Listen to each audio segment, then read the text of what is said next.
드리기 전에 마음을 좀 정돈하시고요. 하나님 앞에 온전히 우리의 생각과 뜻과 마음을 집중하시길 바랍니다. 하나님께서 기쁘게 받으실 만한 귀한 예배 되기를 원합니다. 하나님께서 기뻐하시는 것은 우리의 몸이 하나님 앞에 나오는 것이 아니라 우리의 마음이 하나님 앞에 가는 것을 기뻐하시는 줄 믿습니다. 우리의 생각과 뜻과 마음이 하나님께 향하기 위해서 하나님 앞에 집중하실 수 있기 바랍니다.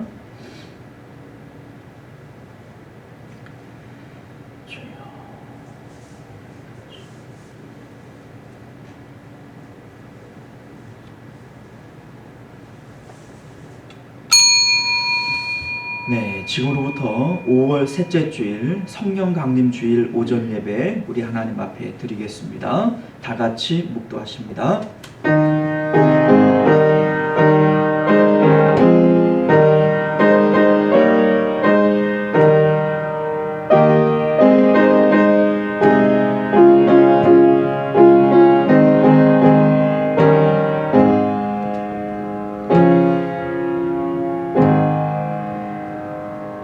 보혜사 곧 아버지께서 내 이름으로 보내실 성령, 그가 너희에게 모든 것을 가르치고 내가 너희에게 말한 모든 것을 생각나게 하시리라. 아멘.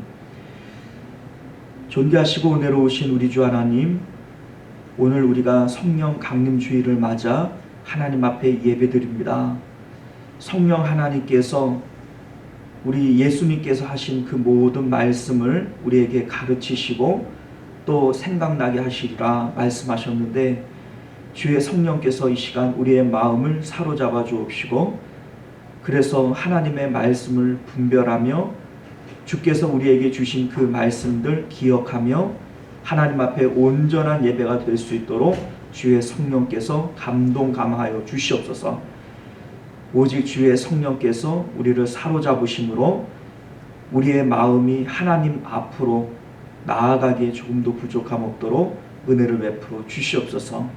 거룩하신 우리 주 예수님 이름으로 간절히 기도드리옵나이다. 아멘.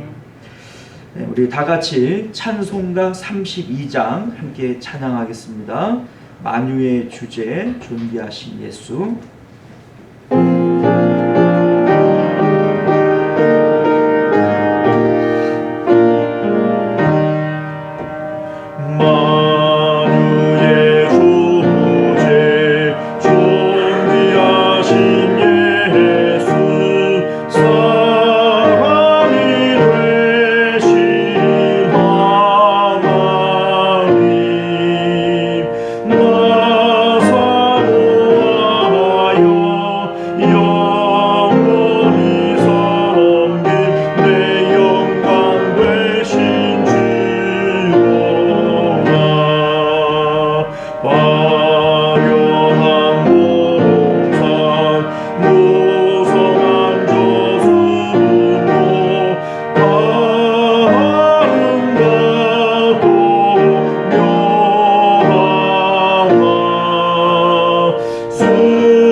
시간은 우리 한 주간의 삶을 되돌아보면서 하나님 앞에 예배하기 합당치 못한 우리들의 언행심사가 있거든. 먼저 하나님 앞에 참회의 기도로 우리의 마음을 정결하게 하기를 원합니다. 우리 기도하겠습니다.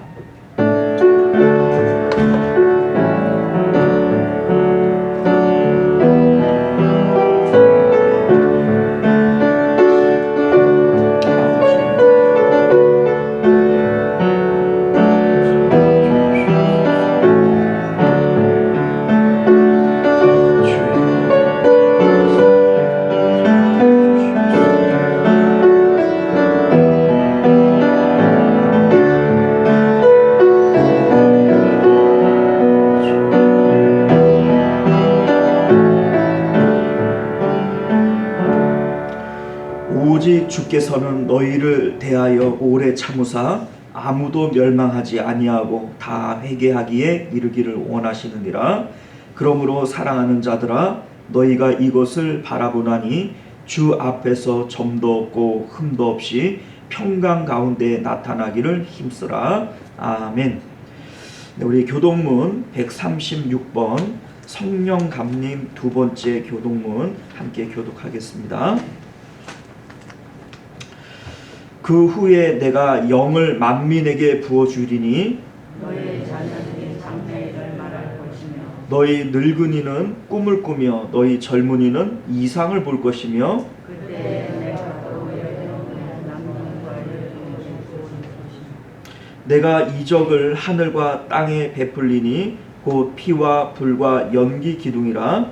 여호와의 크고 두려운 날이 이르기 전에 해가 어두워지고 달이 핏빛으로 변하려니와 누구든지 여호와의 이름을 부르는 자는 구원하리라.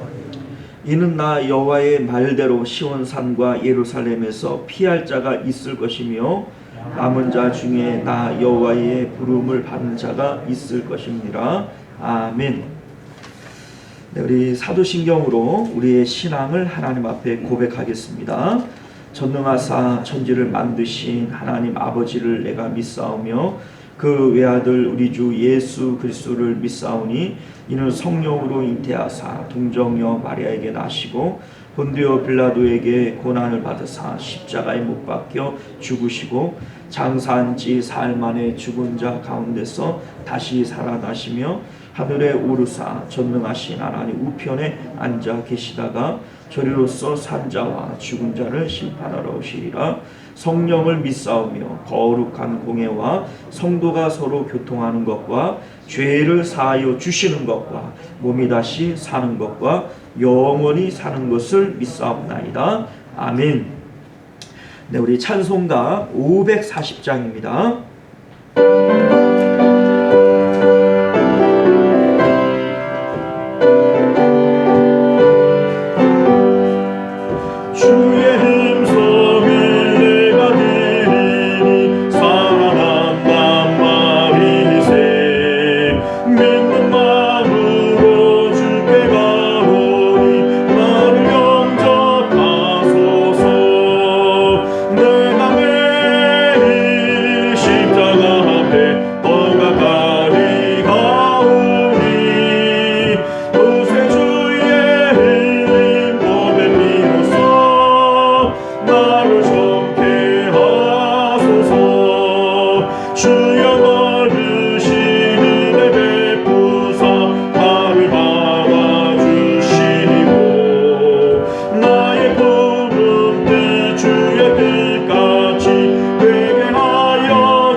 시간은 우리를 대표해서 홍은철 장로님 기도하시겠습니다.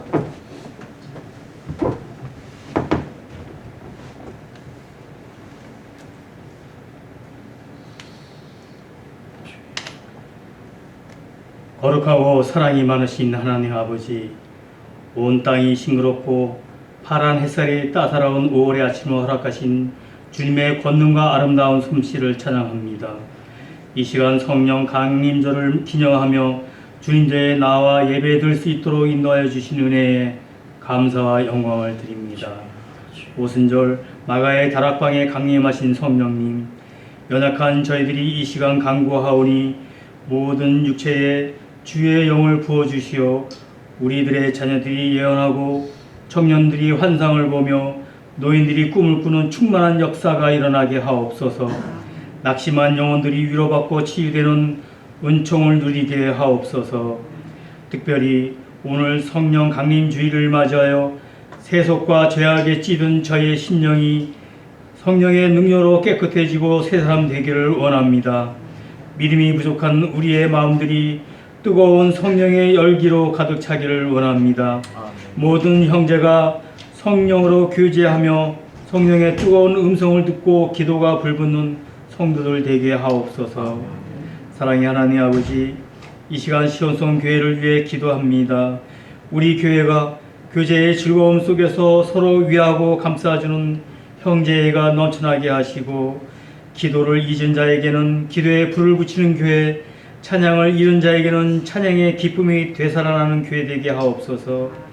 주님이 예비하신 안명한 목사님을 통하여 말씀이 살아있는 교회, 복된 소식을 들려주어 주님의 역사를 드러내는 교회가 될 수 있도록 인도하여 주옵소서. 또한 성전을 넓혀가게 하여 주셔서 주님 원하시는 사명을 잘 감당할 수 있도록 허락하여 주옵소서. 참 좋으신 하나님 아버지, 오늘도 말씀을 가지고 단위에 세우신 목사님과 함께하여 주시길 원합니다.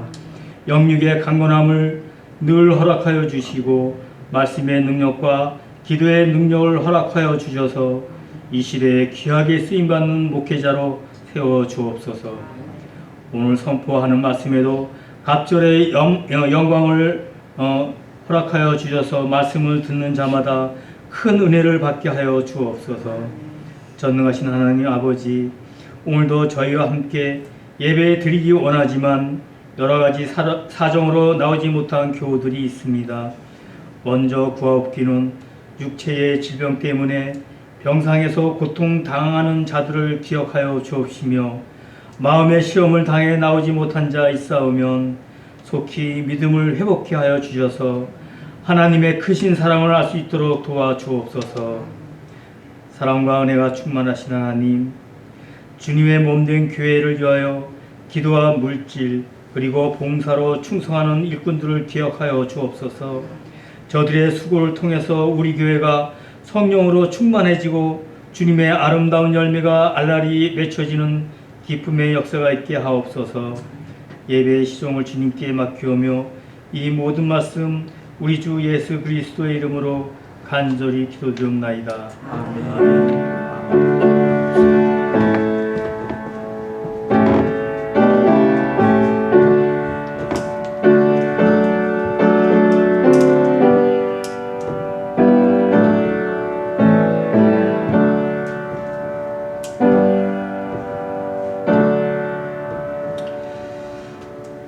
감사합니다. 오늘 우리에게 주시는 하나님 말씀 마태복음 20장 17절로 19절까지의 말씀입니다. 신약성경 33년쯤 되고요. 마태복음 20장 17절로 19절까지 말씀. 우리 한 절씩 교독하고 19절은 우리 함께 읽도록 하겠습니다. 예수께서 예루살렘으로 올라가려 하실 때에 12 제자를 따로 데리시고 길에서 이르시되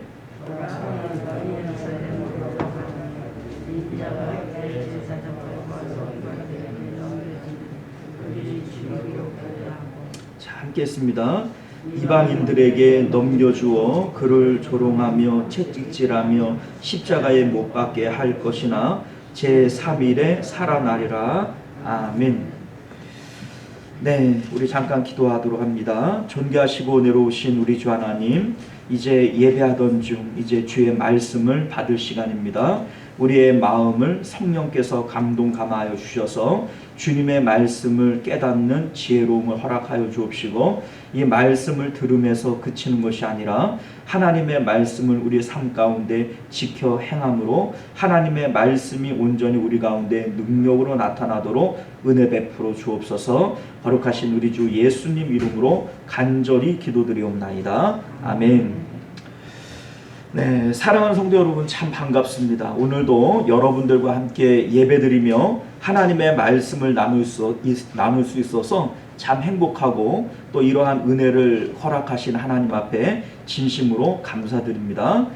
자, 오늘 우리는 믿음은 소망을 변하게 합니다 라고 하는 제목으로 하나님 말씀을 나누도록 하겠습니다. 믿음은 소망을 변하게 한다 라고 하는 제목의 의미는요, 우리가 가지고 있는 믿음이 소망을 만듭니다. 자, 믿음이 소망을 만들기 때문에 우리의 믿음이 중요한 거 아니겠어요? 믿음으로 구원을 얻는다, 오직 믿음으로 구원 얻는다 라고 말씀하고 있는데, 우리가 가지고 있는 이 소망이 무엇인지를 찾아보면 우리가 가지고 있는 믿음이 뭔지를 알게 됩니다. 자, 이 믿음으로 구원을 얻는데 이 믿음이 참 믿음이어야만 구원을 얻는 것이죠. 그런데 이 믿음이 참 믿음인지 거짓 믿음인지는 우리가 가지고 있는 소망이 무엇인지를 들여다보면 안다 이겁니다. 그래서 우리가 이 시간 믿음은 소망을 변하게 한다 라고 하는 이 제목을 가지고 우리의 소망이 참 믿음을 통해서 생겨난 것인지 아니면 거짓 믿음을 통해서 생겨난 것인지 우리가 이것을 함께 점검해 보기를 원합니다. 자, 우리는 천국에 합당한 마음이라고 하는 제목으로 오늘까지 5번째 말씀을 이어가고 있습니다. 자, 예수님께서는 변화산 사건을 통해서 천국의 실존에 대해서 보여주시고 가르쳐 주셨습니다. 천국을 소망하는 자들이 이 땅에서 어떤 마음을 가지고 살아가야 되는가 라고 하는 부분에 대해서 18장부터 말씀이 이어지고 있는 것인데요, 예수님께서는요, 변화산 사건을 통해서 천국이 얼마나 아름답고 좋은 것인가를 제자들의 증언을 통해서 보여주고 있는 겁니다. 베드로와 야고보와 요한이 변화산에서 천국을 조금만 맛보고도 세상을 완전히 잃어버릴 만큼 그 천국의 매력에 푹 빠져버렸어요. 여기가 좋사오니 우리가 여기서 삽시다 라고 얘기를 할 만큼 천국이 아름답다 라고 하는 것을 3명의 제자들의 증언을 통해서 우리에게 확인시켜 준 겁니다. 자, 여기에 왜 제자들을 다 데려간 것이 아니라 3명의 제자만 데려갔다라고 했어요. 자, 이 셋이라고 하는 것이 증인의 숫자이기 때문에 그렇습니다.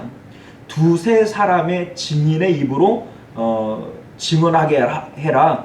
이게 바로 구약이 말하는 증인의 요건 아니겠어요? 자, 그런데 3명의 제자가 바로 증인의 요건이라는 거예요.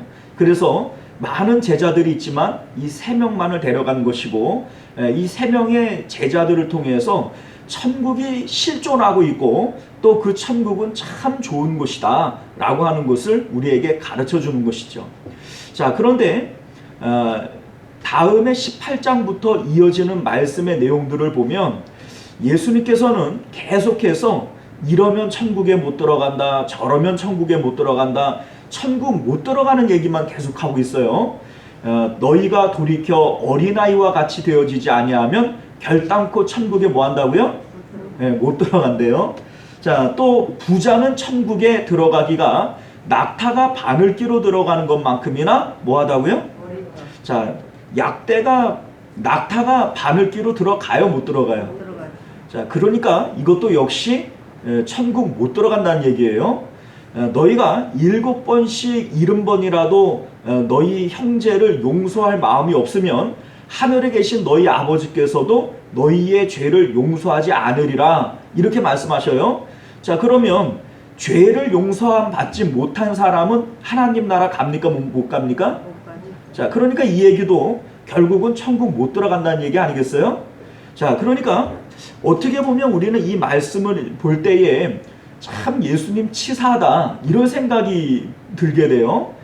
천국이 분명히 실존하고 있고 이 천국은 너무나도 아름다운 곳이다 이렇게 말씀을 하고 난 다음부터 18장부터 이어지는 내용이 뭐냐면 이러면 천국 못 들어가고 저러면 천국 못 들어가고 못 들어가는 얘기만 하고 있잖아요.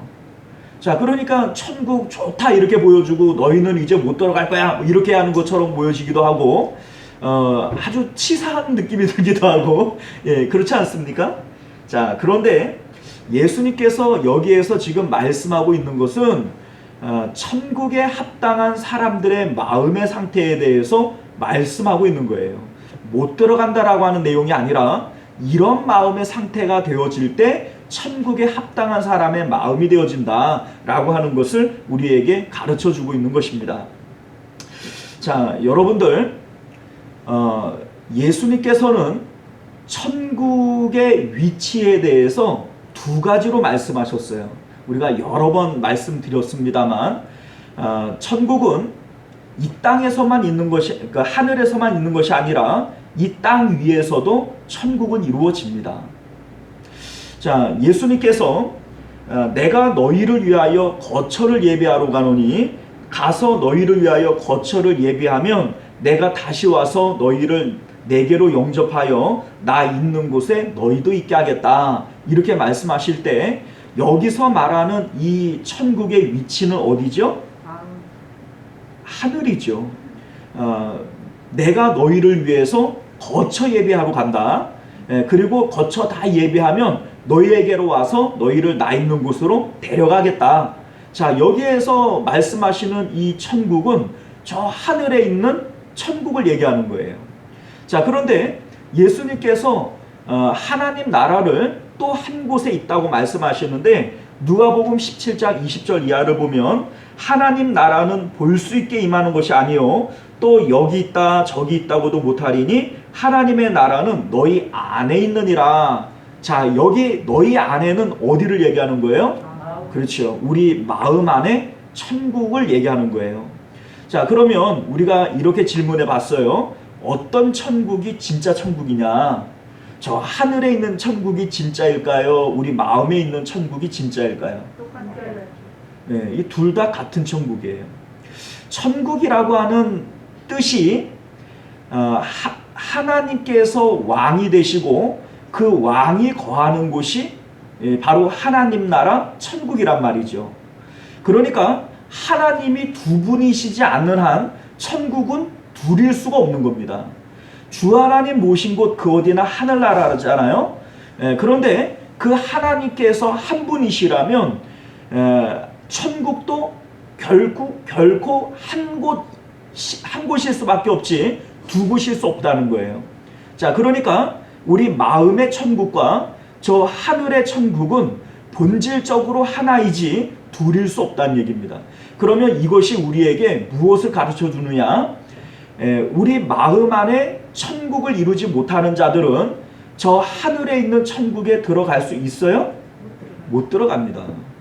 지금 당장 내 안에 하나님 나라 그 천국이 이루어지지 않는데 나는 지금 이 세상을 살아갈 때 내 마음은 지옥을 살고 있어요. 그런데 나는 죽어서는 천국 갈 거야. 이거는 어불성설입니다. 그런 일은 절대로 일어날 수가 없어요.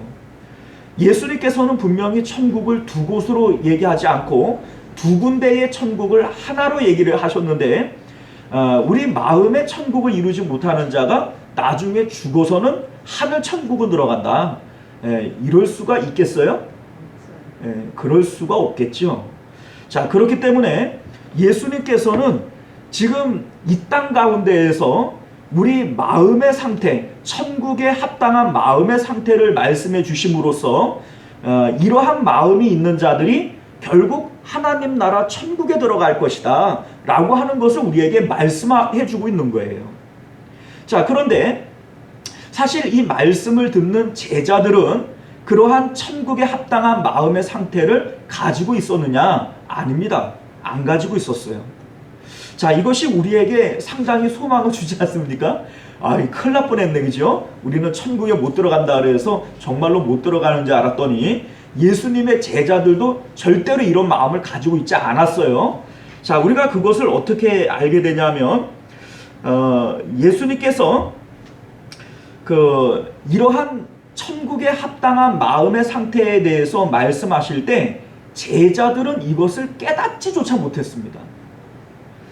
예를 들면 예수님께서 이혼에 대해서 얘기를 하실 때 음행한 연고 외에는 절대로 아내를 버려서는 안 된다 이렇게 얘기를 하시지 않습니까?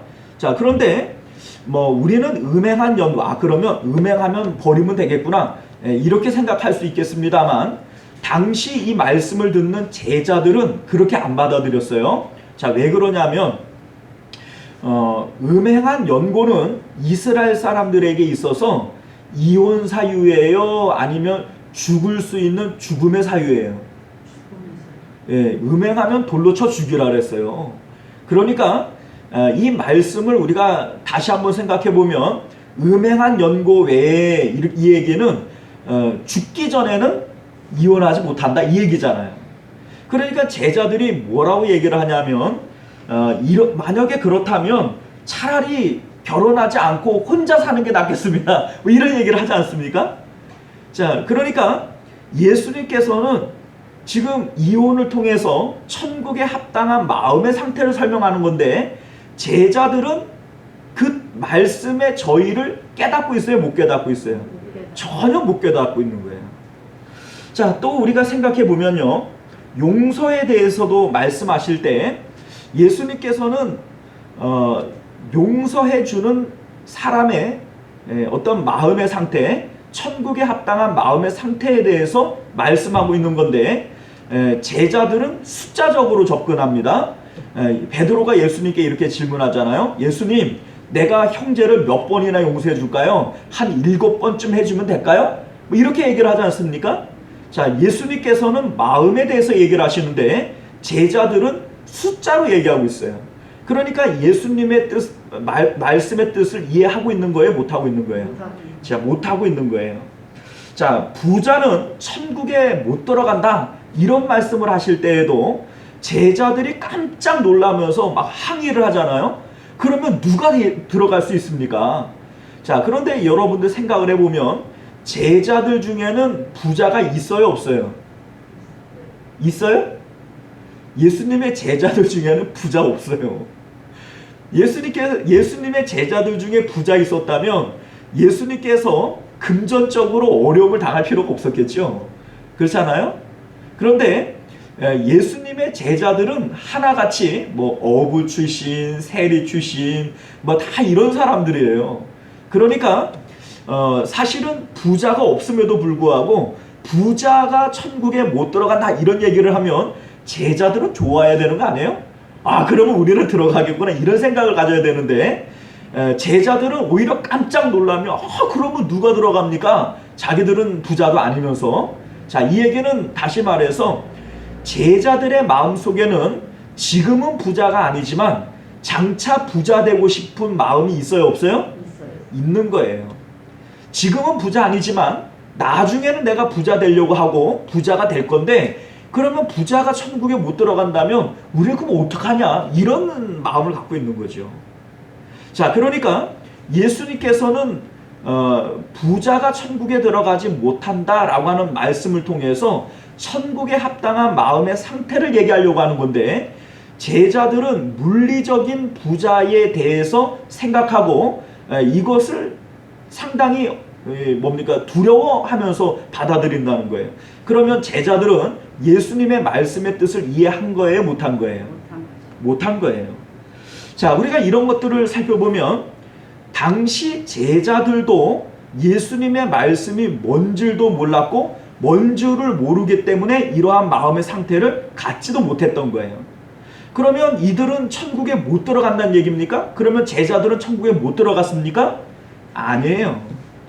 지금 예수님께서 말씀하고 계시는 것은 뭐냐면 장차 예수님께서 십자가를 통해서 이루실 성도들의 마음의 상태에 대해서 말씀하고 계신 겁니다. 지금은 제자들이 이해도 못하고 깨닫지도 못하지만 훗날 예수님의 십자가 사역 이후에 성령 강림이 이루어지고 난 다음에 제자들은 이 말씀이 무엇인지를 깨달아요. 그리고 이 말씀을 실질적으로 마음에서 이루어집니다. 자, 예를 들면 부자는 천국에 들어가지 못한다 이런 말씀을 하셨는데 제자들은 더 이상 성령 강림 이후에 돈에 얽매이는 그러한 마음의 상태가 아니게 됩니다. 여러분들 사도행전에 보면 부자들이 자기의 재산을 팔아 교회 앞에 내놓고 각자 필요에 따라 사용하게 되는 유무상통의 일들이 일어나지 않습니까? 자, 이들은 더 이상 마음의 부자로 살기를 원치 않았던 거예요. 자, 예수님께서 말씀하신 그 천국에 합당한 마음의 상태가 이루어집니까? 안 이루어집니까? 이루어진 거죠.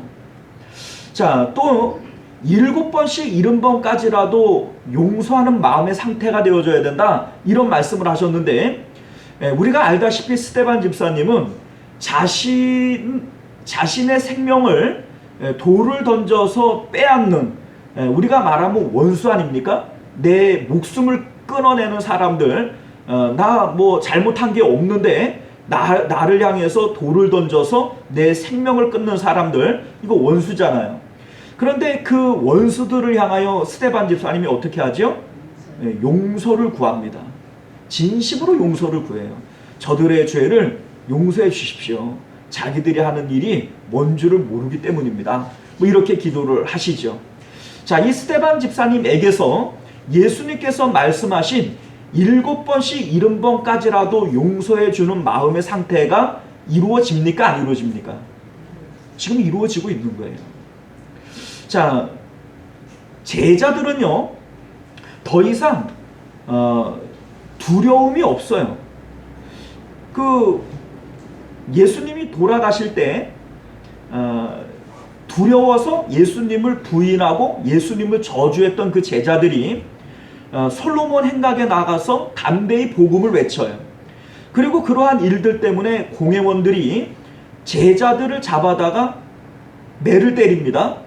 그리고 협박을 하는 거예요. 너희들 더 이상 예수의 이름으로 무엇이든지 전하지 말라. 자, 이런 얘기를 할 때 제자들이 뭐라고 얘기해요? 베드로와 요한이 우리가 하나님 앞에서 너희의 말을 듣는 것이 옳은지 하나님의 말씀을 듣는 것이 옳은지 너희가 스스로 한번 판단해봐라. 이렇게 얘기를 하면서 자기들이 예수님의 이름 때문에 핍박을 받는 것을 합당하게 여기며 기뻐하며 돌아갔다. 이렇게 얘기를 하고 있습니다. 자, 이 제자들의 마음 가운데 천국에 합당한 마음의 상태가 지금 이루어지고 있나요? 안 이루어지고 있나요? 이루어지고 있어요. 자, 예수님께서 이 말씀을 하실 때 도저히 이해도 하지 못하고 깨닫지도 못하던 이 제자들에게 예수님의 십자가 사역 이후에 성령이 강림하실 때 이 마음의 상태가 이루어지고 있다는 거예요. 자, 이 마음의 상태가 이루어지고 있다는 것은 이들이 장차 하나님 나라 천국에 들어갈 수 있다라고 하는 것에 대한 보증이 되어지는 겁니다. 땅의 마음, 우리 이 땅 가운데에서 우리의 마음의 상태가 천국에 합당한 마음의 상태로 변화되어진다라고 하는 것은 땅에서 하나님과 연합함으로 마음의 천국이 이루어진다라고 하는 뜻이기 때문에 장차 우리가 하나님 나라 천국에 들어갈 수 있다는 것에 대한 확증이 되어지는 것입니다.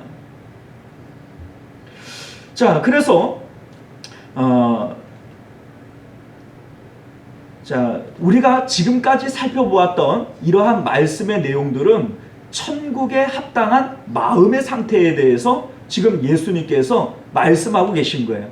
그러니까 뭐 이렇게 하면 뭐 천국 못 들어간다, 저렇게 하면 못 들어간다, 뭐 이런 얘기들을 하시고 지금 뭐 하늘에 있는 천국을 얘기하는 것처럼 보여지지만 실질적으로 이 내용은 땅에서 우리 마음에 이루어지는 천국에 대한 내용을 말씀하시는 것이고, 이것이 바로 장차 우리가 하나님 나라 천국에 들어갈 수 있는 마음의 상태에 대해서 말씀하고 있는 거다, 이런 얘기입니다.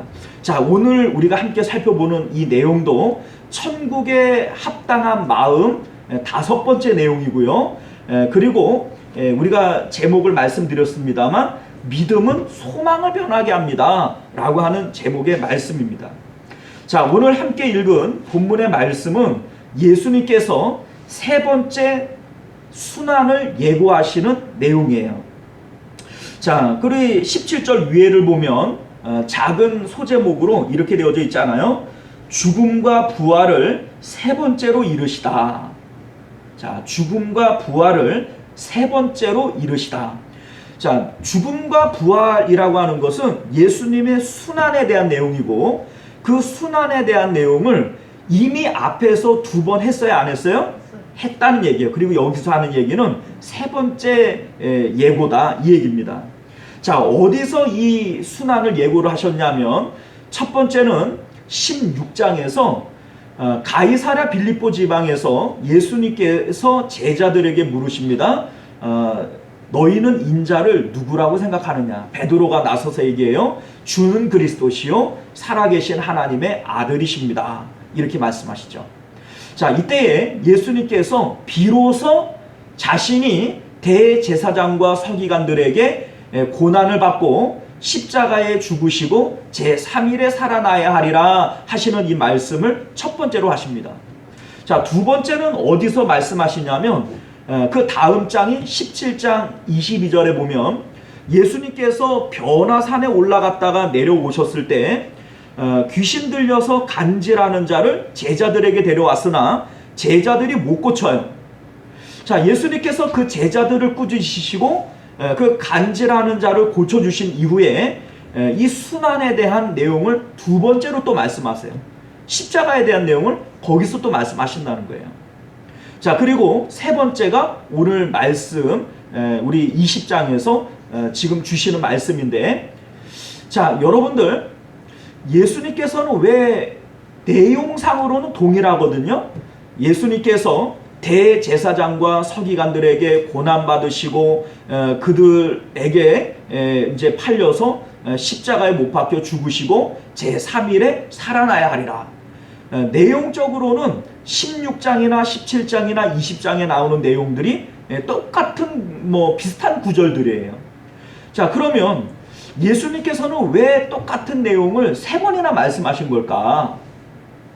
자, 우리가 이런 걸 좀 알아야 돼요. 성경은요, 이미 책이에요, 책. 이야기가 아니라 책입니다. 책이라고 하는 것은 뭘 의미하냐면 어떤 특별한 의도를 가지고 기록이 되어졌다는 거예요. 치밀한 계산하에 기록이 되어진 겁니다. 자, 이 얘기는 16장에서도 기록되어질 때 앞의 내용과 뒤의 내용이 있어요, 없어요? 있죠. 17장도 20장도 앞의 내용과 뒤의 내용이 기록이 되어져 있어요. 자, 그러니까 내용적으로는 똑같은 내용이 3번 기록되어졌지만 그때마다 앞의 내용과 뒤의 내용은 같아요, 달라요? 다르죠. 앞의 내용과 뒤의 내용은 달라요. 16장에서는 15장과 17장이 앞뒤 내용이고 17장에서는 16장과 18장이 앞뒤 내용이고요. 20장에서는 19장과 21장이 앞뒤 내용이 될 거 아니에요. 그러니까 내용적으로는 똑같을지 몰라도 앞뒤 내용이 같아요, 달라요? 다르죠. 자, 그러면 앞뒤 내용이 다르다면 그 똑같은 내용이지만 의미하는 것이 같겠습니까? 다르겠습니까? 의미가 다르죠. 예, 의미가 다른 겁니다. 왜냐하면 16장에서는 앞뒤 내용을 따라서 그 의미가 되어지는 것이고 17장에서는 앞뒤 내용을 따라서 그 내용은 다른 의미가 되는 것이고 20장에서도 똑같은 내용이지만 앞뒤 내용에 따라서 그 의미가 다른 내용이 되어지는 거예요. 자, 그러니까 3번의 순환 예고를 했지만 이 마태복음 안에서 그 순환 예고를 3번 기록한 목적은 그때마다 의미가 같기 때문에 다르기 때문이라는 겁니다. 자, 그러면 우리가 이 3번의 순환 예고가 어떤 의미에서 주시는 걸까라고 하는 것을 좀 생각해 볼 필요가 있어요. 자, 첫 번째, 베드로가 신앙 고백을 한 이후에 예수님께서는 비로소, 자, 이 비로소라고 하는 것은 드디어 뭐 이런 의미가 아니겠어요? 드디어 순환을 예고하셨어요. 자, 그 의미가 뭐냐면 믿음이라고 하는 것은 우리의 마음의 방향을 하나님께로 향하는 거다라고 하는 것을 보여주기 위한 겁니다. 자, 믿음은 뭐라고요? 우리의 마음의 방향을 세상에서 하나님께로 바꾸는 거다. 이거를 보여주시기 위한 거예요. 자, 가이사라 빌립보 지방이 어떤 곳이냐면 여러분들 우리가 이미 설교를 통해서 말씀을 드렸습니다만 가이사라고 하는 것은 로마의 황제의 칭호입니다. 가이사, 그리고 빌립보라고 하는 것은 유대 나라의 왕의 이름이 빌립이에요. 헤롯 빌립입니다. 그러니까 로마의 황제의 이름과 유대의 왕의 이름을 본따서 가이사랴 빌립보 이렇게 이름을 지었어요. 자, 그러면 이 가이사랴 빌립보는 화려한 도시겠어요? 아니면 시골 촌구석이겠어요? 황제의 이름을 붙였다니까요. 왕의 이름을 붙이고. 그렇죠. 그 이름이 우리에게 알려주고 있는 것처럼 그 지방은 화려하고 아주 멋진 도시예요. 자, 그 멋진 도시에 가이사라고 하는 이름을 붙이기 위해서는 가장 먼저 그 도시의 규모가 황제의 이름에 걸맞는 만큼 화려한 도시여야 되고 큰 도시여야 되고 인구가 많아야 되고 또한 그 도시의 중앙이나 가장 높은 곳에 황제의 신상이 있어야 됩니다. 황제의 신전이 있어야 돼요. 그런데 예수님께서 바로 그곳에서 인자를 사람들이 누구라고 하느냐, 너희들은 나를 누구라고 하느냐 이렇게 물어봐요. 자, 화려한 도시 안에 황제의 신상이 있고 그리고 그 앞에 서 있는 예수님은 정말 초라하기 짝이 없을 거예요. 예수님을 우리가 성화를 보면 정말 미남으로 그려놨잖아요. 그런데 사실 그거 가짜입니다, 여러분들. 왜냐하면 예수님의 얼굴을 본 화가가 그렸어요? 못 본 화가가 그렸어요? 못 본 화가가 그렸으니까 그거는 자기가 상상해서 그릴 때 예수님을 사랑하고 예수님을 믿는 사람 화가가 그렸으니까 예수님을 미남으로 그렸겠죠. 그런데 성경은 예수님에 대해서 뭐라고 얘기를 하냐면 흠모할 것이 없느니라 이렇게 되어져 있잖아요. 예? 그는 그 연한 쑥 같아서 흠모할 것이 없느니라. 자, 예수님은 흠모할 것이 없게 생겼어요. 자, 그러니까 제자들에게 그 인자를 누구라고 얘기하냐 이렇게 물어보실 때 예수님의 행생을 한번 생각을 해보세요. 오랜 여행으로 옷은 남루하고 얼굴은 꾀죄죄하고 그냥 봐도 흠모할 것이 없게 생겼고 이런데 제자들에게 너희들은 나를 뭐라고 생각하니 이렇게 얘기를 한다는 것 자체가 베드로가 주는 그리스도시요 살아계신 하나님의 아들입니다 이렇게 대답하는 게 이게 놀라운 일인 겁니다. 이해 가세요? 자, 그런데 예수님께서 그곳에서 무엇을 보신 거냐면 베드로는 세상의 화려함과 세상의 가치관으로 예수님을 보는 것이 아니라 영적인 눈으로 예수님이 하나님의 아들 되십니다. 하나님이 좋으신 분이십니다. 라고 하는 것을 고백하고 있는 거예요. 그러니까 예수님께서 바요나 시몬아 네가 복이 있다. 이것을 알게 한 분은 하나님이시지 혈과 육으로는 네가 이걸 도저히 알 수가 없는 거다. 이렇게 얘기를 하는 겁니다. 사람은 눈으로 보는 것을 가지고 판단해요. 그러니까 그곳에서는 세상의 가치관을 통해서 예수님을 볼 때 예수님은 정말 보잘것없고 하찮아 보이는 분이에요.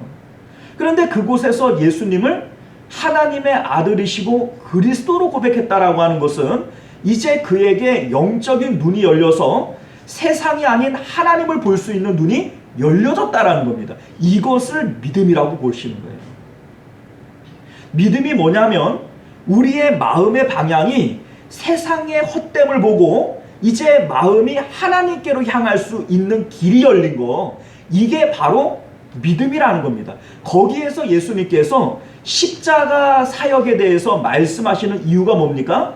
네가 세상의 헛됨을 보고 하나님께로 가는 길을 깨달았는데 하나님께로 갈 수 있는 유일한 길이 뭐냐? 십자가라는 거예요. 그래서 예수님께서 그곳에서 십자가 사역에 대해서 첫 번째로 말씀하게 되시는 겁니다.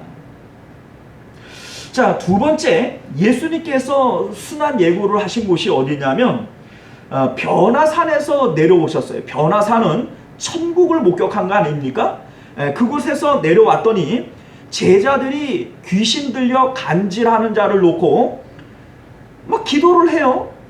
뭐 그렇게 했는데 이 제자들이 능히 이 간질하는 자를 고쳐내지 못했던 거예요. 그러니까 그 아버지가 예수님이 내려올 때 달려가 가지고 예수님에게 부탁을 합니다. 내 아들을 좀 살려주십시오. 고쳐주십시오. 당신의 제자들에게 내려왔는데 능히 고치지 못하더이다. 자, 예수님께서 그 제자들을 몹시 책망하십니다. 이 패역한 세대여, 내가 너희를 얼마나 참아야 되겠느냐. 믿음이 없고 패역한 세대여, 뭐 이렇게 얘기를 하시면서 책망하시죠. 자, 그런데 제자들이 이제 나중에 예수님을 찾아와서 묻습니다. 예수님, 우리가 왜 이 귀신 들린 자를 못 고쳤습니까? 자, 예수님이 뭐라고 말씀하세요? 너희 믿음이 적은 연고니라, 이렇게 말씀하세요. 자, 이 믿음이 적다라고 하는 것이 무슨 의미냐면, 믿음이라고 하는 것은 하나님으로부터 우리가 어떤 능력을 받아서 그 능력을 행하는 것이 믿음이 아닙니다. 믿음이라고 하는 것은 하나님과 내 마음이 연합되어지는 것이, 이게 믿음이에요. 믿음으로 우리가 구원 얻는다, 믿음으로 천국 간다, 이런 얘기를 할 때 이 믿음은 우리 마음이 하나님께로 가서 하늘의 연합을 이루는 것, 또 이 땅 가운데에서 하나님의 성령이 내려오셔서 그 성령과 내 마음이 연합하는 것, 이것이 바로 천국이고 이것이 바로 믿음이다, 이런 말씀 드렸지 않습니까? 자, 그러니까 여기서 말하는 믿음이 적다라고 하는 말의 의미는 너희의 마음이 하나님과 연합하지 못했기 때문이다, 이런 얘기예요. 자, 그러면 이들이 왜 하나님과 그 마음이 연합하지 못했는가? 이들의 마음이 패역했기 때문입니다. 자, 여기서 말하는 이 패역이라고 하는 것은 무슨 뜻이냐면요, 어딘가로 굽어진 마음, 이게 바로 패역이라고 하는 뜻이에요. 자, 루터는 이것을 나 자신에게로 굽어진 마음이라고 해석을 했어요. 나 자신에게로 굽어졌다라고 하는 말의 의미가 뭐냐면 모든 뜻과 계획을 내 마음에서부터 찾아요. 하나님의 뜻과 하나님의 계획을 찾아야 하나님과 연합을 하게 될 텐데 모든 동기를 내 마음의 뜻과 계획에서 찾아요. 자, 그러니까 귀신을 쫓아내고 병을 고치려고 하는 의도 안에도 하나님의 뜻과 하나님의 계획을 따라서 하는 것이 아니라 내 마음 속에 있는 뜻과 계획을 따라 내 마음의 목적을 따라 하려고 했던 거예요. 그러니까 하나님의 연합이 이루어지지 않고 하나님과 연결되어지지 않았기 때문에 하나님의 능력이 나타날 수 없었던 겁니다. 자, 그러니까 너희의 믿음이 적은 연고고 너희가 패역했기 때문이다, 예수님께서 이렇게 말씀하시는데 그것은 결국은 제자들의 마음은 세상과 연결되어져 있었고 하나님과 연결되어지지 못했기 때문에 이것을 패역이라고 얘기하는 것이고, 그 연고로 귀신을 쫓아낼 수 없었고 능력을 행할 수 없었다, 이 얘기입니다. 자, 그런데 예수님께서 이 말씀을 하시고 난 다음에 두 번째 순환을 예고하세요. 사실 조금 엉뚱하지 않아요? 너희가 믿음이 없고 패역했기 때문이다, 이런 얘기를 하시고 난 다음에 십자가 사역을 얘기하신단 말이에요. 자, 그 이유가 뭘까요? 우리의 마음이 하나님께로 올라가기 위해서는 반드시 십자가를 통해서만 하나님과 연결되어질 수 있다라고 하는 것을 말씀하기 위한 겁니다. 나로 말미암지 않고는 아버지께로 갈 자가 있다 없다? 없다는 겁니다. 그래서 너희들이 하나님과 연결되어져 있을 때 능력을 행할 수 있는데, 너희들의 마음은 자기에게로 굽어져서 세상과 연결되어져 있으니 이러한 능력을 행할 수 없었다. 이 패역한 세대야.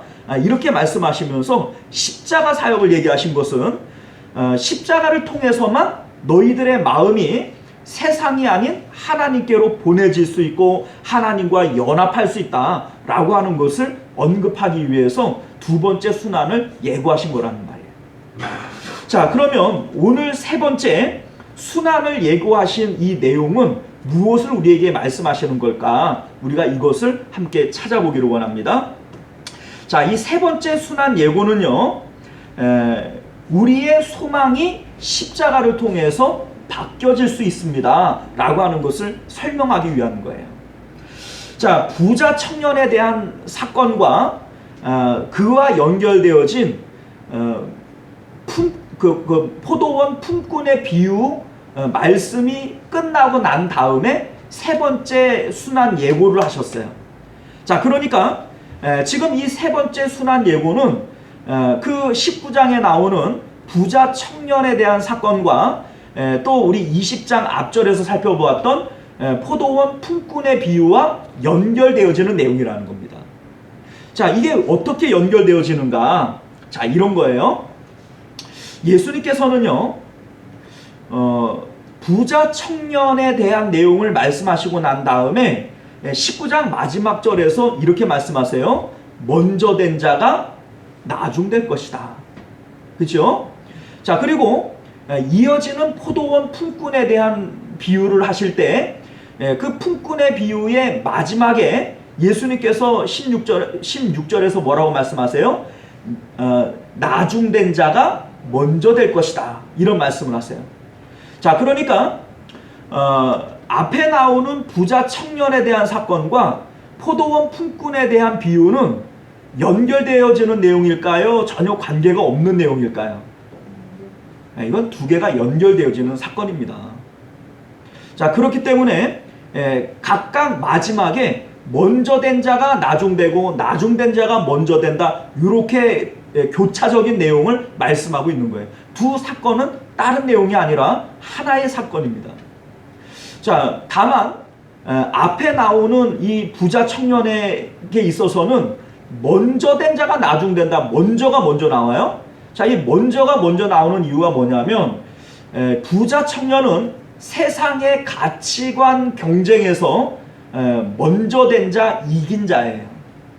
자, 그런데 포도원 품꾼의 비유에서 그 주인공이 누구냐면 저녁 5시에 들어와 가지고 6시에 품값을 받는데 12시간 일한 사람과 동일한 품값을 받았어요. 자, 주인공이 누구예요? 5시에 들어온 사람. 그러니까 이 사람은 나중된 사람이고 가치 경쟁에서 뒤처진 사람이죠. 자, 그러니까 이 사람을 주인공으로 놓고 봤을 때 나중된 자가 먼저 되었다, 이렇게 얘기를 하는 겁니다. 자, 그러니까 천국에 합당한 마음, 천국의 가치관은 뭐냐면 나중된 자가 먼저 되어지는 거예요. 자, 그리고 이 나중된 자가 먼저 되어지는 사건이 일어나기 위해서는 어떻게 해야 되느냐? 십자가가 필요하다, 이 얘기입니다. 그래서 이 말씀 끝에 십자가 순환에 대해서 세 번째로 말씀하고 계신 겁니다. 자, 우리가 이 말씀을 조금 더 이제 풀어서 생각을 해보면요, 세상 사람들은요, 세상의 가치관을 가지고 살아가요. 세상의 가치관은 내가 돈을 많이 벌면 좋겠다. 내가 자식들을 성공시키면 좋겠다. 나는 건강하고 삶이 안정적이 되어져서 사람들이 나를 좀 부러워해 줬으면 좋겠다. 이러한 가치관들을 갖고 있어요? 없어요? 이런 가치관들을 가지고 있어요. 자, 이러한 가치관을 이렇게 했으면 좋겠다라고 하는 것을 우리는 마음의 소망이라고 얘기를 합니다. 자, 이랬으면 좋겠다, 저랬으면 좋겠다. 소망하는 거예요? 안 소망하는 거예요? 소망하는 거예요. 자, 이 소망하는 것을 위해서 우리는 아침에 일찍 일어나고 저녁에 늦게 눕고 수고의 떡을 먹으며 그렇게 하루에 12시간씩 일을 하는 거예요. 자, 이것이 바로 포도원 품꾼 비유에서 나오는 아침 일찍 포도원으로 가서 일하는 사람, 오후 12시와 3시에 들어가서 일하는 이러한 사람들로 비유가 되어진 겁니다. 자, 이 사람들은 세상의 가치 경쟁에서 이기기를 원하는 거예요. 먼저 되었다라고 하는 것은 먼저 들어왔다는 얘기 아니겠어요? 자, 먼저 들어왔다는 얘기는 이들이 지금 가치 경쟁에서 경주를 하고 있다는 뜻이죠. 경주를 해야 먼저 들어오고 먼저 된 자가 있지 않겠어요? 자, 그러면 이들이 지금 달리고 있는 것은 무엇을 위해서 달리겠어요? 소망하는 것을 위해서 달리는 거예요. 달리게 하는 사람은 1등 되고 싶고 1등에서 영광을 얻고 싶으니까 달리는 거 아니겠어요? 자, 올림픽에서 달리는 사람들은 금메달 따려고 달리는 거 아니겠어요? 자, 올림픽에 나가는 이 선수들의 소망이 뭡니까? 금메달이죠. 자, 이들이 달린 사람들만이 먼저 들어올 수가 있는 거고, 먼저 된 자라고 하는 것은 소망을 가지고 달리고 있다는 것을 전제하고 있는 겁니다. 자, 그러면 이들은 무엇을 소망하고 있느냐? 자, 12시간 일하고 뭐 9시간 일하고 열심히 아침부터 일하는 이 사람들에게 있어서 이들이 소망하고 있는 것이 뭐냐? 바로 세상의 가치관들이에요. 돈을 좀 많이 벌어가지고 2년 안에 아파트 평수를 좀 늘려가고 싶은데, 이게 소망이죠. 애들을 좀 잘 키워가지고 아이들이 서울대학교 들어갔으면 좋겠는데, 이거 소망이죠. 내가 뭔가 좀 유명해져가지고 사람들이 나를 존경해주고 나를 좀 부러워해주면 좋겠는데, 이게 소망이에요. 자, 이러한 소망은 믿음에서부터 나옵니다. 자, 무슨 얘기냐면, 돈을 벌으면 좋겠는데, 혹은 아파트를 넓은 평수로 바꾸어가면 좋겠는데 라고 하는 이 소망은, 그러면 좋겠다라고 하는, 좋아질 거라고 하는 믿음의 확신 없이는 됩니까? 안 됩니까? 안 됩니다. 자, 무슨 얘기냐면요, 돈을 벌어서 좋을지 나쁠지는 알아요? 몰라요? 사실 그건 모르는 거예요. 많아서 이게 나한테 득이 될런지 해가 될런지는 이거 모르는 겁니다. 오히려 여러분들이 돈 많아져가지고서는 자식들끼리 칼부림 일으키고 막 쌈박질하고 엄마 막 부모를 갖다가 막 바깥에 막 버리고 이런 경우들이 있잖아요. 실질적으로. 그러면 돈을 많이 벌으면 좋겠는데 라고 하는 이 말은 정말로 좋을지 나쁠지를 알고 그러는 거예요? 좋을 거라고 믿기 때문에 그런 거예요. 좋을 거라고 믿기 때문인 거예요. 자, 그러니까 내 마음이 하나님께로 가기 위해서도 하나님을 향한 믿음이 필요하지만, 내 마음이 세상으로 향하기 위해서도 거기에는 뭐가 필요해요? 믿음이 필요합니다. 그리고 이 믿음은 소망을 만들어내요. 돈이 많으면 좋겠다라고 하는 이 믿음은 돈이 많아졌으면 좋겠다라고 하는 소망을 만들어내는 거예요. 그러니까 믿음과 소망은 별개의 것이 아닙니다. 믿음과 소망은 반드시 같이 가게 되어져 있고, 그리고 사랑이 다 달라붙잖아요. 그렇죠? 자, 이 사랑이라고 하는 것은 돈을 믿고 돈을 가졌으면 좋겠다라고 소망을 갖는 사람은 돈을 사랑해요, 안 사랑해요? 그리고 돈을 벌려고 힘써요, 안 힘써요? 이게 바로 사랑입니다. 자, 그러니까 믿음, 소망, 사랑은 같이 가요, 따로 가요? 반드시 같이 갑니다. 따로 갈 수가 없어요. 자, 그러니까 우리가 믿음을 얘기를 할 때 나는 하나님을 믿어. 그런데 하나님을 갖기를 소원하지는 않아. 그리고 나는 하나님을 사랑하지도 않아. 그러면 이거 진짜 믿음이에요, 가짜 믿음이에요? 예, 가짜 믿음이에요. 틀림없이 가짜입니다. 왜냐하면 믿음, 소망, 사랑은 같이 가요, 따로 가요? 예, 따로 갈 수가 없어요. 우리가 좀 전에도 말씀드렸지만 돈이 있으면 좋겠다라고 하는 믿음을 가진 사람은 돈을 가지고 싶은 소망을 가지게 되어져 있고, 그 소망을 이루기 위해서 돈을 사랑하고 돈 벌려고 애쓰게 되어져 있어요. 돈을 사랑하잖아요. 그러니까 믿음, 소망, 사랑은 절대로 분리되어질 수 있는 게 아니에요. 그런데 우리가 하나님을 믿는데요, 하나님을 믿는데 하나님을 가지고 싶은 소망은 없고 하나님을 사랑하는 그러한 우리의 어떤 행위도 없어요. 그러면 그 믿음이 진짜라고 말할 수 있냐 이겁니다. 그건 가짜죠. 가짜 믿음이면 구원 받아요, 못 받아요? 오직 믿음으로 구원 받는데 그 믿음 자체가 가짜라면 구원 받겠어요, 못 받겠어요? 못 받지요. 자, 오늘 우리가 이 본문을 통해서 우리가 깨닫게 되어지는 내용들은 이런 거예요. 세상 사람들이 아침에 일찍 일어나 가지고 돈을 벌려고 하고 또 세상에서 성공하려고 하고 승진하려고 하고 뭐 이러한 여러 가지의 일들을 생각해요. 자, 이것은 그것이 되어지면 좋겠다라고 하는 믿음에서 시작된 것이고, 그 믿음이 소망으로 이어진 거고, 그 소망이 그것을 행하게 되어지는 어떤 사랑으로 나타나게 된 거예요. 자, 그런데 그 결과가 어떻게 나타나느냐? 그 결과는 이들에게는 언제나 불만족과 분노가 일어나게 되어져 있어요. 12시간을 일을 했어요. 아침 일찍 일어나가지고 12시간을 일을 했어요. 그런데 돌아오는 보상은 1시간 일한 그 사람과 동일한 보상이 들어왔어요. 그러면 이 사람의 마음에는 분노가 있겠어요, 없겠어요? 분노가 있고 원망이 있고 뭐 짜증이 있고 뭐 이런 거 아니겠어요? 그리고 1시간 일하고 똑같이 한 달란트 받은 사람에게 대한 시기가 있고. 자, 그런데 이것이 바로 세상 사람들이 가지고 있는 마음의 상태라고 하는 겁니다. 자, 왜냐하면 이런 거예요. 이 사람들은 돈을 벌으면 좋을 줄 알았어요. 그걸 벌으면 내 마음이 만족하고 기쁠 줄 알았어요.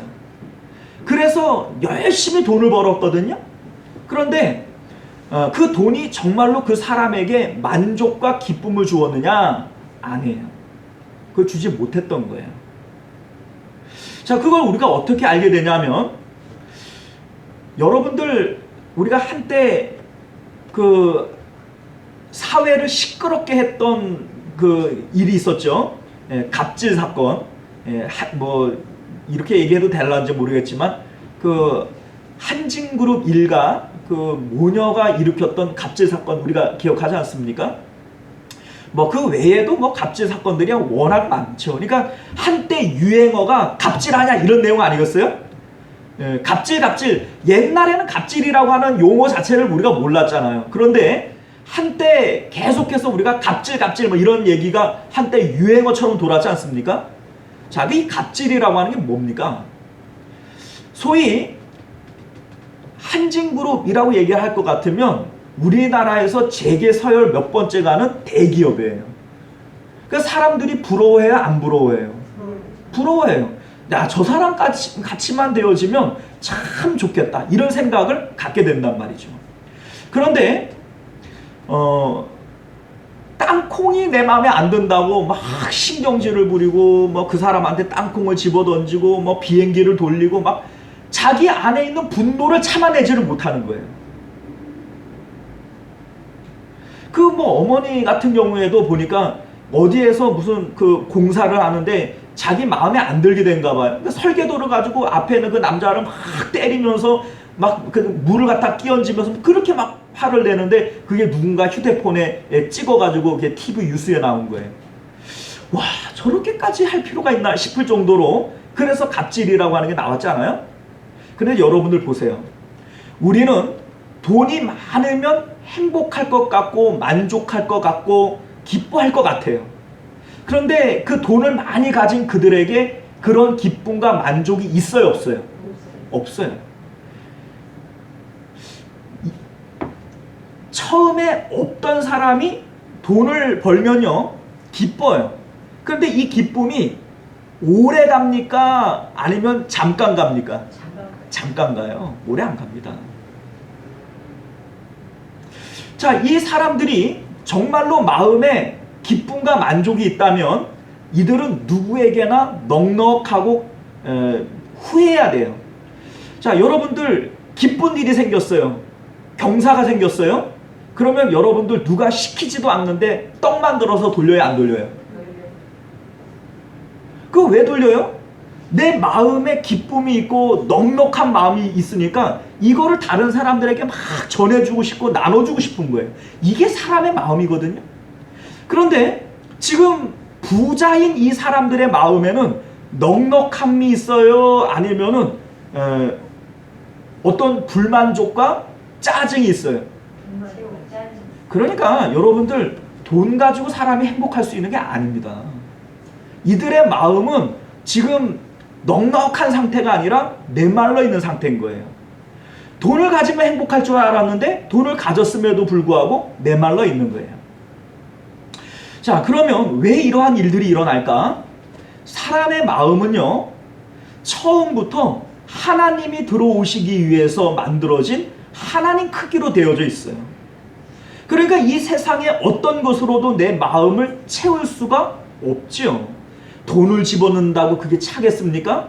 아니면 명예를 집어넣고 뭐 자식과 남편을 집어넣는다고 이 마음이 차겠습니까? 결코 채워지지 않습니다. 하나님 크기로 채워진 우리 마음의 공백은 오직 하나님으로만 채울 수 있어요. 그래서 우리 첫 번째 순환 예고에서는 베드로가 세상을 보는 것이 아니라 하나님을 볼 수 있는 눈이 열렸기 때문에 예수님께서 기뻐하시고 이것을 알게 한 분은 하나님이시다 이렇게 얘기를 하면서 십자가를 통해서만 하나님께로 갈 수 있다라고 하는 입장에서 첫 번째 순환 예고하신 것이고, 두 번째에는 그러면 우리가 하나님을 내 기쁨 삼아서 하나님과 내 마음이 연합해야 되는데 그 하나님과 연합할 수 있는 내 마음을 하나님께로 보낼 수 있는 유일한 길은 십자가밖에는 없다라고 하는 입장에서 두 번째 순환 예고를 하신 거예요. 자, 그러면 이 세 번째 순환 예고에서는 지금 뭐 말씀하시고 계시냐면 우리 마음의 소망이 하나님께로 가기 위해서는 십자가가 필요하다는 거예요. 우리는요, 나도 모르는 사이에 세상으로부터 배워서 깨닫고 아는 믿음이 있어요. 이 믿음이 뭐냐면 내 마음을 채울 만한 것들이 세상 가운데 분명히 하나쯤은 있을 거야 라고 하는 거죠. 사람들이 이런 얘기를 해요. 너 장래 소망이 뭐야? 장래 꿈이 뭐야? 자, 그런데 이 소망과 꿈을 어디서 찾기를 원하냐면 세상에서 찾기를 원해요. 그래서 아이들이 나는 커가지고 뭐 될 거예요? 나는 뭐 국회의원 되고, 나는 뭐 대기업 회장 되고, 나는 부자 되고, 박사 되고, 막 이런 걸 얘기하면 아이들을 칭찬해 주면서 나중에 꼭 그렇게 되라! 이렇게 얘기를 하죠. 그런데 그거 되면 정말 아이가 행복할까요? 물론 이루지도 못하겠지만 이뤄봐야 마치 무지개를 잡는 것처럼 허무한 겁니다. 왜냐하면 결코 우리의 마음은 그러한 것들로 채워질 수 없기 때문인 거예요. 그런데 여러분들, 우리 안에 그것들을 가지면 행복할 것이라고, 기뻐하고 만족할 것이라고 하는 믿음이 이미 생겨난 거예요. 그런 믿음이 생겨난 이상 결코 우리의 마음은 하나님께로 갈 수 없어요. 세상을 향한 믿음을 버려야만 하나님을 향한 믿음을 가질 수 있습니다. 세상과 하나님을 겸하여 섬길 수 있어요, 없어요? 없다 그랬어요. 재물과 하나님을 겸하여 섬길 수 있어요, 없어요? 없다 그랬어요. 그런데 오늘날 우리들은 여전히 세상을 향한 믿음을 갖고 있어요. 돈 많이 벌면 좋겠다. 우리 애들 출세하면 좋겠다. 나 건강하면 좋겠다. 이러한 좋겠다라고 하는 믿음을 버리지 않는 한 여러분들은 참 믿음 가질 수 없습니다. 거짓 믿음이에요. 가짜 믿음입니다. 그것을 가져서 좋을지 나쁠지를 어떻게 알아요? 그리고 결코 좋아질 수 없어요. 왜냐하면 좋겠다라고 하는 것은 내 마음이 기쁘고 만족하겠다라고 하는 얘기인데 그것은 결코 내 마음을 기쁘게 만족하게 할 수 있어요, 없어요? 없단 말이죠. 거짓 믿음이에요. 떠들지 마.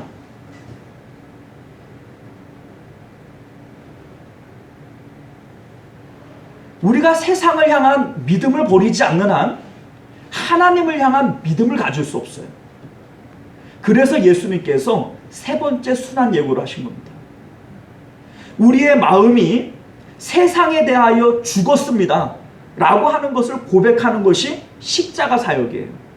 그렇게 세상을 향한 내 마음이 죽어질 때, 세상을 향한 그 믿음이 죽을 때 우리가 하나님을 향한 믿음이 생겨나는 거예요. 하나님을 향한 소망이 생겨나는 겁니다. 이것이 바로 참 믿음이에요. 사랑하는 성도 여러분, 오직 믿음으로 구원받아요. 그런데 여러분들의 믿음이 여전히 세상에 이러면 좋겠다, 저러면 좋겠다, 이러한 세상을 향한 좋겠다라고 하는 소망을 품고 있을 때 여러분들 안에 있는 것이 그게 진짜 믿음이라고 말할 수 있을까요? 아니에요. 그거 가짜 믿음입니다. 세상에서 돈 벌고 싶은 마음만큼이나 하나님 벌고 싶은 마음이 있어야 되겠고, 나는 세상에서 성공하면 좋겠다라고 아니라 하나님이 지금 내 마음에서 살아 역사했으면 좋겠다라고 하는 소망이 있어야 돼요. 우리 안에 있는 소망이 하나님과 연결되어진 참 소망들이 아니라면 우리 안에 있는 이 믿음이 진짜 믿음이라고 어떻게 장담할 수 있어요? 그 믿음이 가짜 믿음이라면 어떻게 그 믿음 가지고 여러분들이 구원받는다고 말할 수 있어요?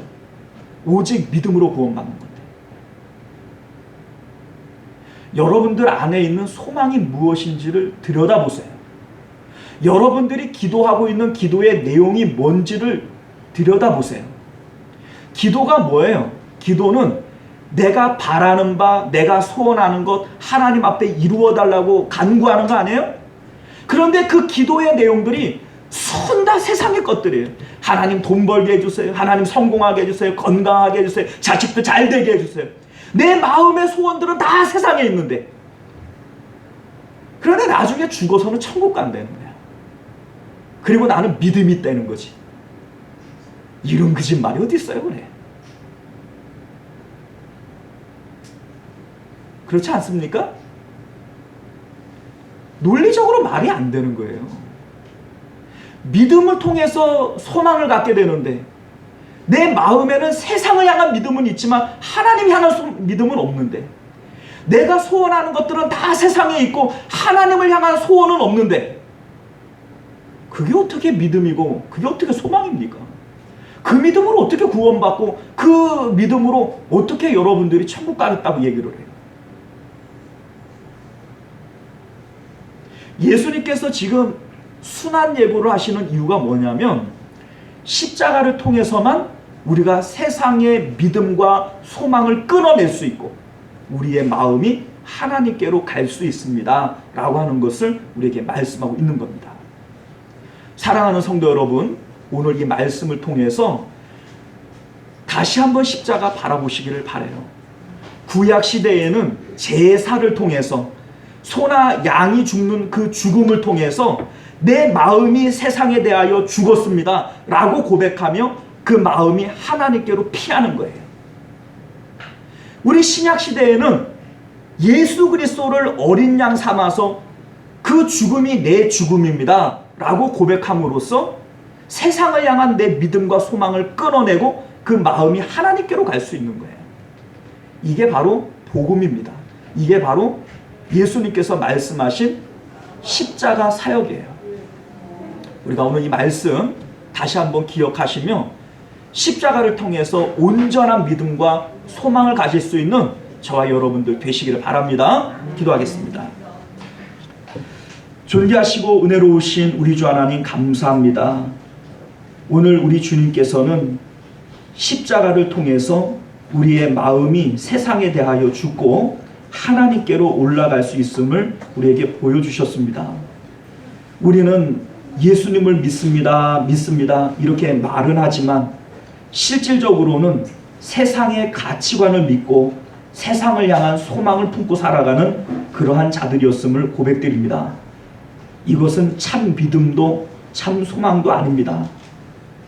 우리에게 정말로 참 믿음이 있다면 세상으로는 내가 기뻐하고 만족할 수 없음을 고백하며 오직 하나님만이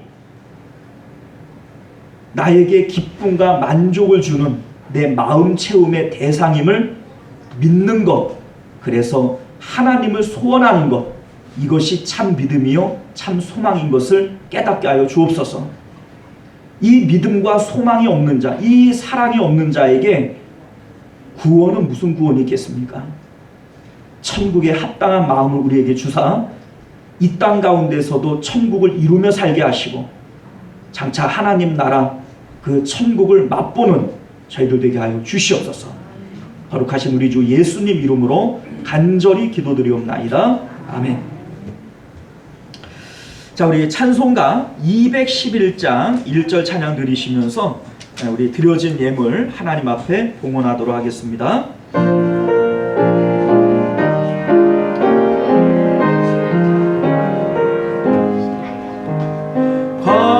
값비싼 향유를 주께 드린 막달라 마리아 복 받아서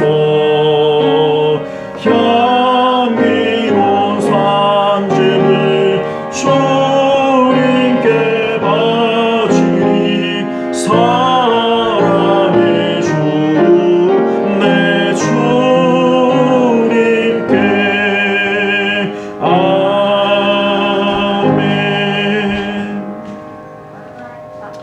자, 우리 헌금 기도는 우리 축도할 때 같이 하도록 하겠고요. 우리 주보를 참조하셔서 교회 소식 전해드리겠습니다. 우리 2021년도 우리 교회의 표어는 삶의 예배에 힘쓰는 교회입니다. 내가 이스라엘의 하나님 내가 거룩하니 너희도 거룩하라 말씀하셨는데 우리의 삶이 거룩하게 살아가는 것, 이것이 바로 예배자의 삶입니다. 우리가 어느 곳에 있든지 하나님 자녀로서의 거룩함을 유지하며 살아가시기를 주님 이름으로 축원드립니다. 자, 오늘은 성령 강림 주일로 지킵니다. 우리 성령 충만을 사모하는 저와 여러분들 되시기를 바라겠고요. 내일부터 금요일까지 한 주간 성령 충만 저녁 기도회로 모입니다. 시간은 저녁 7시 30분 되고요. 새벽은 따로 모이질 않습니다. 자, 내주는 청소년 청년 주일로 지킵니다. 우리 가정의 청소년과 청년들을 하나님께로 인도하시는 그러한 좋은 우리 어르신들 되시기를 바랍니다. 자, 우리 합심기도 제목 주보에 나와 있는 대로, 주일 기도 순서 주보에 나와 있는 대로 성경 통독 달성자들 명단 주보를 참조해 주시면 감사하겠고요. 우리 한우들과 성도님들의 생업을 위해서 기도 부탁드리고 구체적인 기도의 요청은 저에게 알려주시면 제가 힘써 함께 기도해 드리도록 그렇게 하겠습니다. 자, 우리 찬송가 405장 함께 찬양합니다.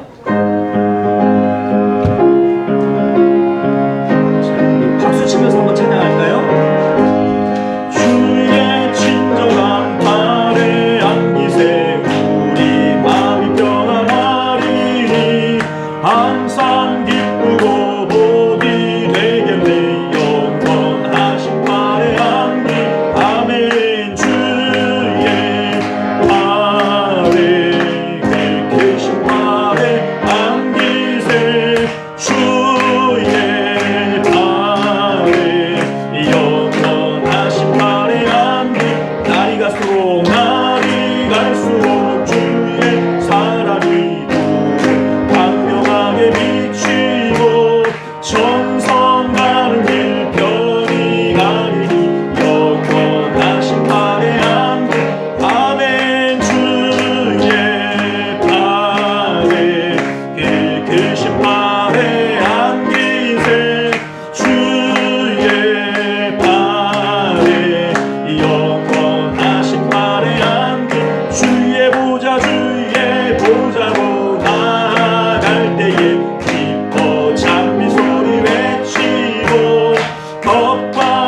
두려움 없어지니 영원하신 팔에 안기세 주의 팔에 피 크신 팔에 안기세 주의 팔에 영원하신 팔에 안기세.